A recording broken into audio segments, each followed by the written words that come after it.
Did your investigation uncover credible evidence that records about directed energy attacks were destroyed at the CIA? Yes. And the individual respond, and I can't go into too much detail other than to say that information was given to the CIA to take action. It was passed from the principal deputy director's office over to the deputy director's office, as I understand it, and nothing has happened. The individual responsible for destroying those records still works at the Counterintelligence Mission Center. Can you tell us more about the records that were destroyed? I can't say what records were destroyed. I do know that those records were being destroyed according to a credible firsthand whistleblower. Were the records destroyed after it became known that DNI Gabbard's team was investigating directed energy attacks? If you decide that you want to start destroying documents after you realize that there's an investigation into the thing you were involved in, that points towards guilt, in my opinion.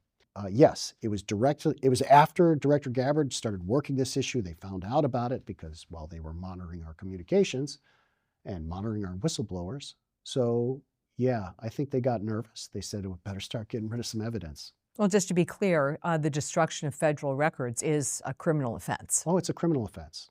Did the CIA fully support the acquisition of what was suspected to be a directed energy weapon by Homeland Security Investigations and the Defense Department? I can't speak on that issue in any kind of detail, but I think it's very, very important that the government declassify all information related to that acquisition. It's already in public press. I think it's important to have a full public hearing on things that are harming not just intelligence officers, but Department of War, military personnel, civilians. So I sincerely hope that part of the declassification efforts that go forward address all aspects of what has come out in public reporting. Working for the Director of National Intelligence, Tulsi Gabbard, you ran multiple investigations. Of all the investigations, was your work into directed energy weapons the most sensitive, where you met the most resistance? Yes, 100% yes. There was certainly resistance in other ways on the COVID investigation. UAP, given the scoping of what we did, maybe it's just there wasn't an opportunity for more resistance than what we got. But by far, our Havana Syndrome investigation received the most resistance. And resistance from which agency? The CIA. What explained it? Well, people in positions of power at the CIA who are on the 7th floor, they didn't want this stuff coming out because they were part of the team that was involved in these earlier products that came out that were whitewashes. Has there been any consequence for the top CIA analyst who oversaw the flawed reports into COVID-19 origins and directed energy attacks, also known as Havana Syndrome? There is no accountability. In the case of COVID, seniors involved in that have happily retired, or in some cases have been promoted to SIS. In the case of AHI, the individuals involved in that are still happily employed, despite what looks to me, in fact, Havana Syndrome looks worse than COVID in terms of the kind of activity that occurred. And again, it's my opinion. There was a cover-up there that was bigger than COVID. Did it bother you personally as someone who has worked in the military, the State Department, and the CIA? Yeah, it became clear to me that this problem was actually worse when it comes to a cover-up.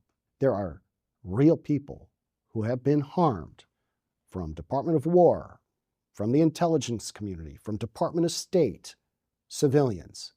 And by the way, it's also a national security threat. Like it or not, if you can shoot a ray gun at a distance without anybody knowing and you can kill somebody, that means our president is in danger, our vice president is in danger, elected officials are in danger, people the other side doesn't like, they're all in danger. And if we don't treat it like a national security threat, if we bury it in the sand, we're doing exactly the opposite of our job. Putting the investigation to one side, is it your personal belief that a foreign adversary and a novel weapon are responsible? I think that we'd be foolish not to consider the possibility that a foreign adversary is involved, and just we'd be foolish not to consider that possibility. Did your investigation uncover credible evidence that records about directed energy attacks were destroyed at the CIA? Yes, and the individual and I can't go into too much detail other than to say that information was given to the CIA to take action. It was passed from the principal deputy director's office over to the deputy director's office, as I understand it, and nothing has happened. The individual responsible for destroying those records still works at the Counterintelligence Mission Center. Can you tell us more about the records that were destroyed? I can't say what records were destroyed. I do know that those records were being destroyed according to a credible firsthand whistleblower. Were the records destroyed after it became known that DNI Gabbard's team was investigating directed energy attacks? If you decide that you want to start destroying documents after you realize that there's an investigation into the thing you were involved in, that points towards guilt, in my opinion. Yes, it was after Director Gabbard started working this issue. They found out about it because, well, they were monitoring our communications and monitoring our whistleblowers. So, yeah, I think they got nervous. They said, we better start getting rid of some evidence. Well, just to be clear, the destruction of federal records is a criminal offense. Oh, it's a criminal offense. And you're saying you shared this with the CIA to take action Yes. against this individual? Yes.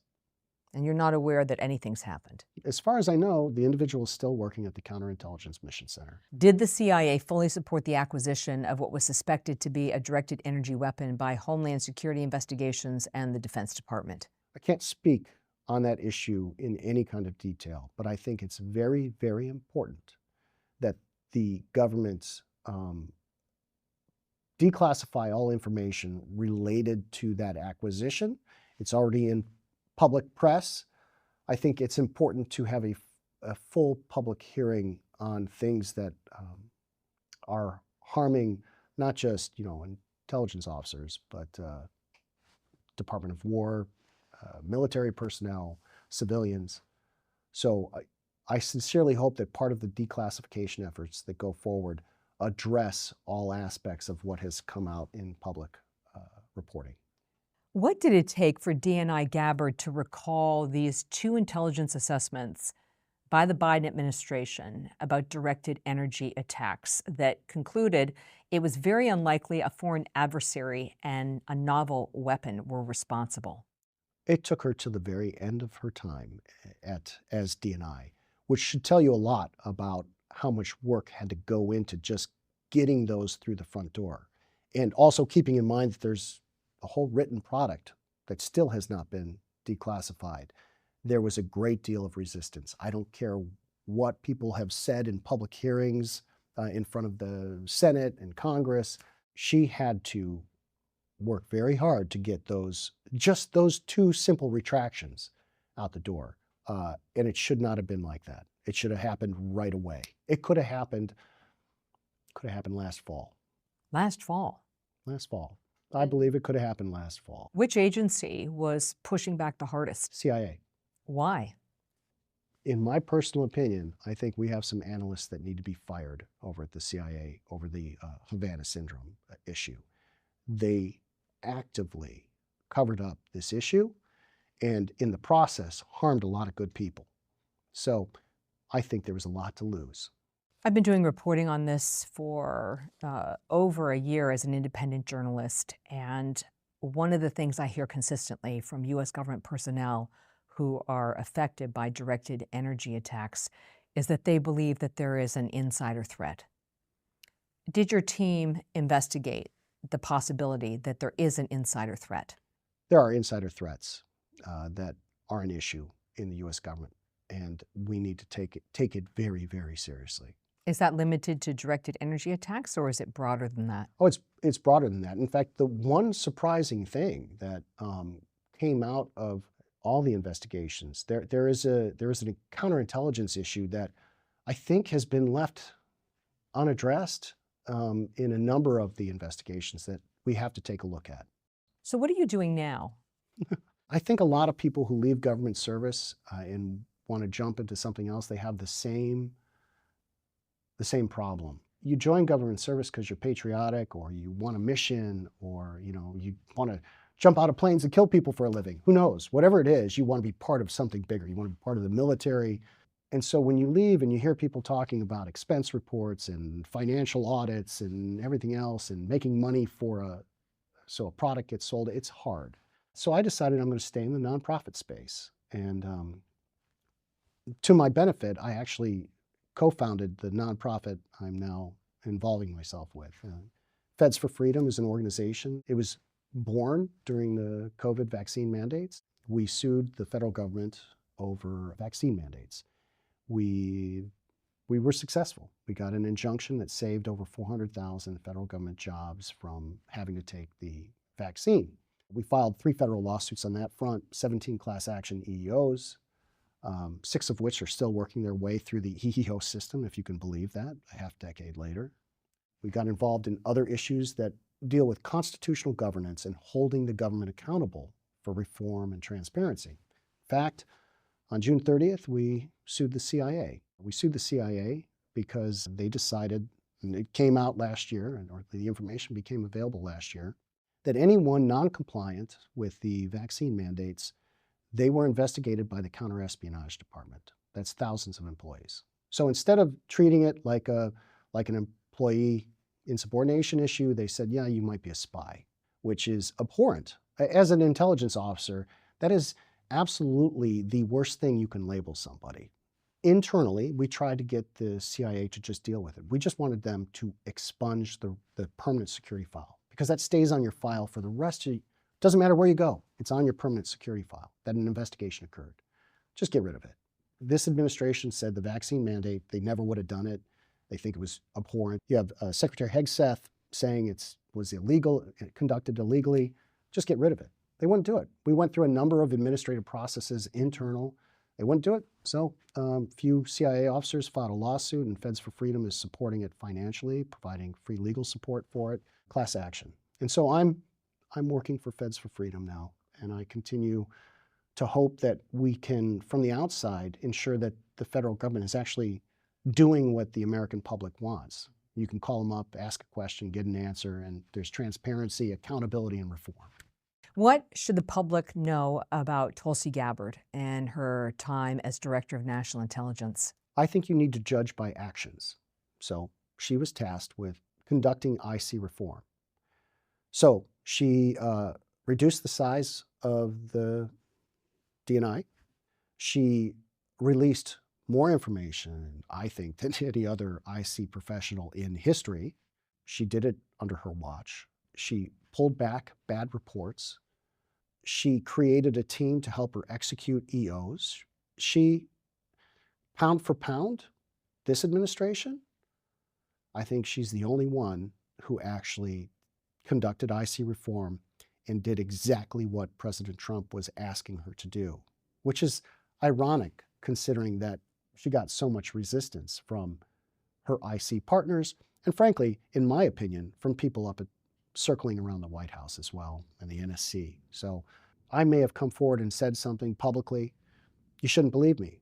She provided documents that helped prove what I was saying was true, so I'm grateful for that. I don't want to be remembered as a liar. She also let the American public in on something they deserve to know. Are there finished reports from DNI Gabbard's investigative team that could be released today? I believe so, yeah. Yeah, there are. COVID, AHI, for sure. UAP has some products that I think the principal deputy director, that's under his purview, that he could take a look at and make sure it gets to the public, yeah. If Jay Clayton is confirmed as DNI, as he walks in the door, could he just release all these reports? Sure. I mean, there'll probably still be some redactions in there, and some of them might be for good reason. But yeah, he could.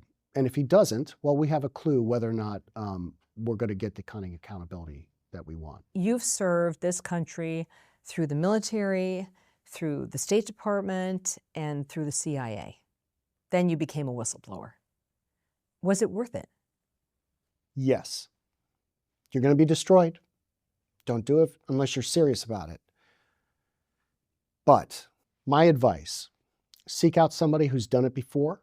They'll help you do it to help you. Feds for Freedom has a bunch of folks that are whistleblowers. All the FBI whistleblowers you've seen on TV, they were part of Feds for Freedom from the very beginning. We'll help protect you, so come to us.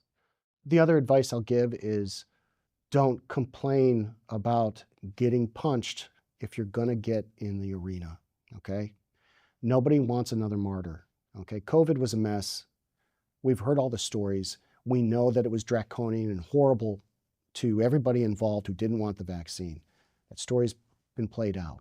If you're going to get in the ring and fight, get in the ring and fight, and don't whine about it. Nobody's going to join if you get in the ring and fight and then decide, well, I'm out. So if you're going to do it, you better be committed.